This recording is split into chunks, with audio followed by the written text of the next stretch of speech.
All right, welcome back. We're still talking Dadiyata's disappearance years after and the silence that has followed while we're on the break. Barrister Inibe joined us, and so let's bring him into this conversation. Barrister, if you're with me, you know firsthand the risk that comes with, confronting power. And the question then becomes, is Nigeria becoming that state where digital speech can just get you secretly punished without anybody saying anything, basically? Thank you for having me. It is very sad that, and I apologize that I had to speak with you from the car because of the situation I had explained to you earlier. It is very sad that we live in a country currently where the civic space has been militarized. Nigerians are being targeted. Critics of government are being hunted. They are being victimized and persecuted. The case of Dadiyata is one that should evoke the national consciousness in this country. It is one that speaks to the roots, the decay of our institutions, and the general disregard for the fundamental rights of the Nigerian people. That you will have a young man who has a family, a lecturer who was impacting knowledge simply because he constantly used the social media space, the cyberspace, to hold government accountable, to criticize the powers that be. He just simply disappeared. And 6 years after, the Nigerian state, the Nigerian police, the State Security Service, the Kaduna State government, the federal government is unable to account for the whereabouts of Dadiyata. And Dadiyata has continued to remain on the front burner of national discourse because some of us cannot simply move on. And you can see what has happened in the last few years where journalists are being targeted, media houses are being targeted, people are being arrested.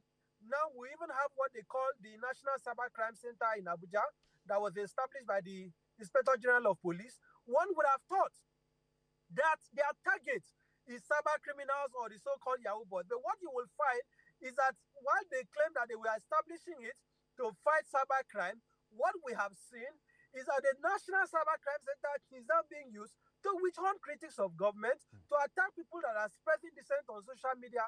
They are constantly inviting bloggers, inviting people for simply airing their views. This is inconsistent with the human rights obligations of Nigeria, both under the United Nations Charter, under the several international protocols, under the Universal Declaration of Human Rights, and under Chapter 4 of our Constitution. We cannot live in a country where people are not free to express themselves, where instead of focusing on governance, government continues to focus on those who are demanding accountability. This is simply unacceptable. And that is why, as we are even approaching the next election, we must be very vehement in our demand that the clamp down on dissent, the clamp down on democratic voices simply has to stop. We cannot tolerate this because as we speak today, basic good governance is lacking. Nigerians are struggling to feed. People cannot pay for electricity. People cannot even pay for data to access the internet.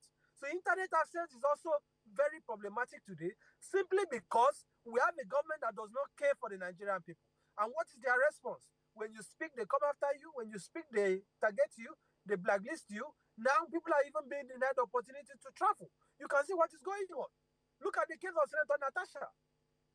Simply because she spoke on the floor of the Senate, she wanted to travel, they harass her, and they are now blacklisting several Nigerians, harassing them when they want to travel.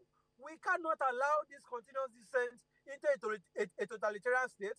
We cannot allow Nigeria to model after China, to model after Russia, to model after North Korea, where some people just simply assume and arrogate to themselves the power of supremacy over the Constitution of the Federal Republic of Nigeria. Right. And that is why for us in the human rights community, we are very insistent on this position, that this government has shown absolute disregard for the rights of Nigeria. And it simply cannot continue this way. All right. I think we have to take that break now. We'll be taking a break right now. And when we return, we'll all right, we can continue then. Let's go back to Mr. Akpobi. Mr. Akpobi, we need to get back to the young people, the young Nigerians, the heroes that they know are being whisked away. The heroes that they know are being taken away.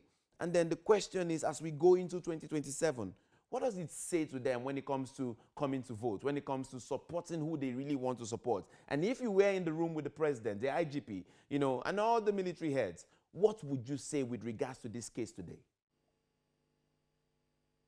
Firstly, like I said, the incumbent president today is a product of advocacy, is a product of activism, and there were times where we had a roadwork by advocates, elder statesmen on a particular incumbent president, and at that time there was no issue of someone being whisked away. There was no issue of people being threatened, and I'm sure the president knows this, that in a democratic settings like ours, people must air their views. I'll give you an example. Back in my state, we've had issues where people had their views differs from that of the citizens, and we've seen activists come out to call the government out. I don't know, maybe because the governor that's in sync with young people and streetwise, you see him going to giving those activists, those advocates, an opportunity to listen to them and air their view. There's always a middle ground. We started, aside being an aide, I'm a privileged executive director of the Not Too Young to Lead initiative, and today our advocacy for young people, for inclusion, have bettered a lot of young people being on the table where critical decisions are being made. The half of the cabinet in Delta State today is overwhelmed with young people. So what we'll keep advocating for now is young people, not just young people laced with character, capacity, and competence, who knows and feels the pulse of young people. That's the new advocacy. So for me, if I had the opportunity to be with the president, I will give him a reminder of how he metamorphosed to where he is, the privilege he enjoyed as an activist. Other young activists should enjoy that privilege. All right. In 1 minute each, I think, just 1 minute each, I would ask us, how do we cure Nigeria of this collective, amnesia? Let me start with you, Mr. Akwobi. How do we cure Nigeria of just moving on? People just saying, okay, consign me, and they move on. How do we cure that? In 1 minute each, everybody, go ahead. I think we need to start telling stories and mirroring excellence on how people achieve their aim. For me, we can't mind our business. I don't have any other passport. I just have the Nigeria passport, and I'm proud. In my next life, I want to be in Nigeria because we'll go to the Western world. We enjoy the amenities. But I always tell people that it's both leaders and citizens that bettered what's happening in the Western world. The problem of Nigeria can be solved by Nigerians, but leaders need to know that they need to start, inspiring citizens to want to get involved in anything. All right. Yes, and another thing I notice is the fact that because of the plague, the bleakness, people easily forget a lot of issues like this. It's time we sit on the table and put the country right. Both those that are for or for against, we should put national interests first, making our country better first before our personal interests. All right, thank you very much. Mr. Awal, you would have the last 1 minute. Go ahead.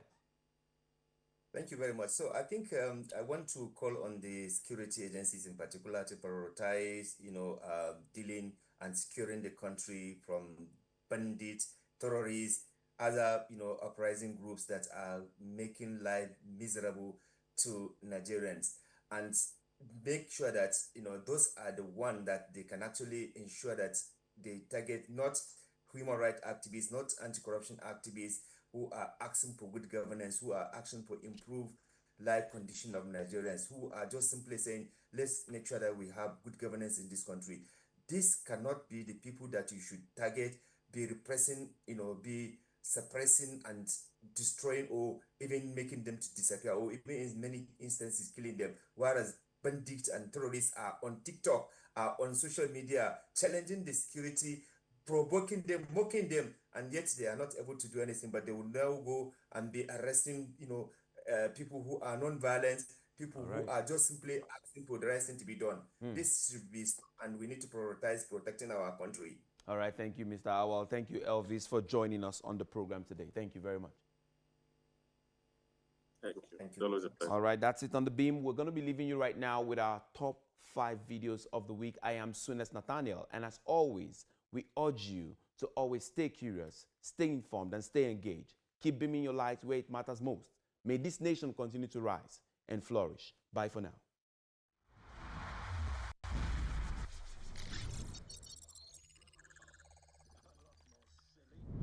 This week, we'll begin with Countdown with a video from the morning brief, where Charlie Boy asserts that street naming in Lagos should be the list of the government's priority at this time. Those are not priorities. Whether you name it Charlie Boy or you name it Olumide Bado or whatever, it's neither here or there. What our priority should be is about the 2027 election. Will our vote count?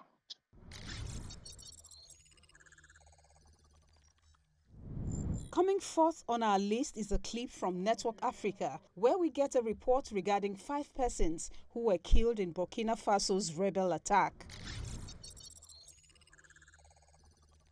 In third place, we see President Bola Tinubu conferring on the Super Falcons with national honors and awarding $100,000 to each player following their victory at the just concluded WAFCON.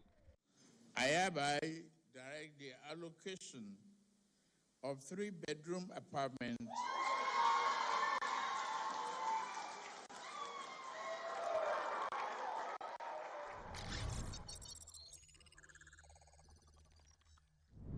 In second place, we see the victorious Super Falcons arrive in Abuja.